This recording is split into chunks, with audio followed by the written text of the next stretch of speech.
Alhamdulillahi nahmaduhu ala ifdalih salatan wa salaman ala rasulillah. Amma ba'du. Kepada dewan juri yang saya hormati, kepada panitia penyelenggara dakwah generasi baru Islam, peserta lomba, hadirin serta rekan-rekanku yang ganteng-ganteng dan cantik-cantik, yang gak seberapa cantik tapi manis yang saya hormati. Hadirin rahimakumullah. Sejarah kehidupan manusia semenjak dahulu kala telah menceritakan kepada kita tiga hal. Jika tidak diindahkan manusia, maka celaka besar akan menimpanya. Al-Quran pun menceritakan tentang kehancuran umat-umat terdahulu karena tidak mengindahkan tiga hal tersebut secara serempak. Maka jika manusia di abad modern ini bersikap demikian, maka sejarah akan terulang kembali. Kalau dulu Allah yang menghancurkannya, seperti kaum Ad, kaum Samud, atau ditenggelamkannya Fir'aun. Tetapi sekarang ini manusia sendiri yang akan menghancurkannya dengan ilmu pengetahuan dan teknologinya, dengan alat yang dibuat dari tangannya sendiri seperti bom atom, hidrogen, neutron, sinar laser, dan lain sebagainya. Ilmu pengetahuan dan teknologi begitu cepat melaju. Contoh, ada pesawat dengan kecepatan tinggi melebihi kecepatan suara. Mobil mewah bermunculan di mana-mana. Bahkan kalau kita ingin mengetahui suatu tempat, cukup kita panggil mbah. Ada yang tahu mbah siapa? Mungkin mas yang di sana tahu. Mbak cantik tuh yang di sana tahu. Jika kita ingin tahu Jakarta misalnya, cukup kita panggil mbah Google. Bahkan jika kita ingin mengetahui kota New York, maka panggil saja New York, maka akan muncul di layar gadget kita. Jangan sekali-kali kita panggil Mbah Surip yang kelakuannya membuat kita pusing tujuh keliling, sangat membingungkan. Tak gendong kemana-mana, tak gendong kemana-mana.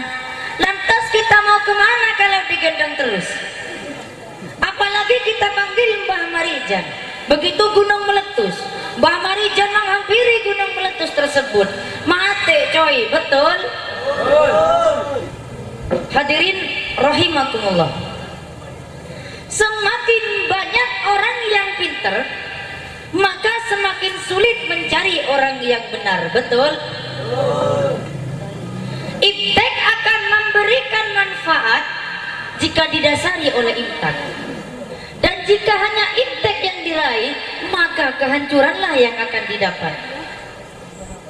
Dr. Muhammad Hatta dalam bukunya Islam, Masyarakat, Demokrasi, dan Perdamaian mengutip pendapat Albert Einstein yang mengatakan perkembangan ilmu teknologi manusia yang sangat hebat ini telah mendorong manusia ke arah kehancurannya. Sungguh, ini adalah suatu tragedi yang sangat menyedihkan. Oleh karena itu, Islam mempunyai tiga konsep yang tidak bisa dipisah-pisahkan untuk meraih kebahagiaan. Yang pertama, iman dan takwa kepada Allah Subhanahu wa Ta'ala, Tuhan semesta alam. Allah Subhanahu wa Ta'ala berfirman dalam surat ke-7 Al-A'raf ayat 96. A'udzu billahi minasy syaithanir rajim. Bismillahirrahmanirrahim. Walau anna ahlal qura amanu wattaqau lafatahna alaihim barakatim minas samai wal ardh. Kalaulah ada salah satu penduduk negeri, tidak main-main, satu penduduk, Allah tidak katakan satu orang, dua orang, sekabupaten Probolinggo Probolinggo, se-Jawa Timur, se-Indonesia, tawaran Al-Quran dibentangkan.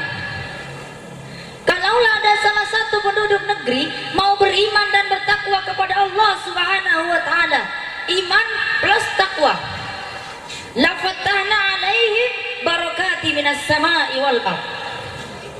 Kami akan buka semua pintu keberkahan di langit dan di bumi.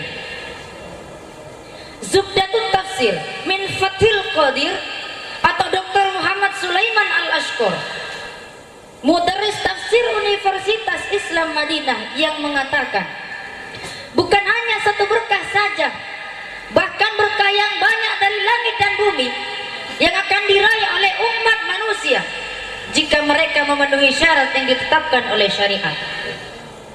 Yang kedua, menyayangi antar sesama manusia, apalagi sesama muslim. Innamal mu'minuna ikhwah, sesungguhnya semua orang mukmin itu bersaudara. Yang ketiga, berilmu. Kita sebagai penerus tonggak perjuangan bangsa, kita harus membekali diri kita dengan ilmu pengetahuan dan teknologi yang cukup agar tidak ketinggalan zaman. Kesimpulannya, otak kita nih boleh otak Jerman, akan tetapi hati kita harus tetap beriman. Otak kita nih boleh otak Amerika, akan tetapi hati kita harus tetap bertakwa. Otak kita nih boleh selalu berpikir, akan tetapi hati kita harus tetap berzikir kepada Allah Subhanahu wa taala. Mungkin hanya ini yang dapat kami sampaikan, kurang lebihnya Al-Dhaif Al-Fakir mohon maaf yang sebesar-besarnya. Wallahul muwafiq ila aqwamit thoriq. Summa assalamu alaikum warahmatullahi wabarakatuh.